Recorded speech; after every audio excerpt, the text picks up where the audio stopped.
Data আলু দিয়ে ইলিশ মাছের ঝোল রান্না করেছি। মাশাল্লাহ অনেক মজা হয়েছে, তাই আপনাদের সাথে শেয়ার করছি। ইলিশ মাছটা আমার পছন্দ মতন কেটে নিয়েছি। এখন হলুদ মরিচের গুঁড়া দিয়ে লবণ দিয়ে মেখে তারপর লাল লাল করে ভেজে নিচ্ছি। আমি আরেকটা চুলার মধ্যে কড়াইটা বসে রেখেছিলাম পেঁয়াজ কুচি দিয়ে। পেঁয়াজটা এখন লাল লাল করে ভেজে নিয়েছি। এখন দিয়ে দিচ্ছি পানি। হলুদের গুঁড়া দিয়েছি 1 চামচ, মরিচের গুঁড়া দিয়েছি 1 চামচ, ধনিয়ার গুঁড়া দিয়েছি 1 চামচ, স্বাদ অনুযায়ী লবণ দিয়ে এভাবে মশলাটাকে ভালো মতন কষিয়ে নিয়েছি। তারপর দিয়ে দিলাম ডাটা।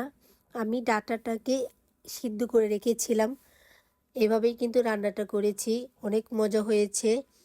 এখন দিয়ে দিচ্ছি ধনিয়া পাতা, কয়েকটা কাঁচা মরিচও দিয়েছি লাল দেখে। তো এভাবেই কিন্তু রান্নাটা করে নিয়েছি। আর কথা বলতে বলতে রান্নাটা হয়ে গিয়েছে। আর কেমন হয়েছে আজকে রান্নাটা কমেন্টে জানাবেন। এভাবে কে কে রান্না করে খেয়েছেন। আজকে ছিল এই ডাটা দিয়ে আলু দিয়ে ইলিশ মাছের ঝোল রান্না, তাই আপনাদের সাথে শেয়ার করেছি। সবাই ভালো থাকবেন, সুস্থ থাকবেন। কমেন্টে জানাবেন কেমন হয়েছে রান্নাটা।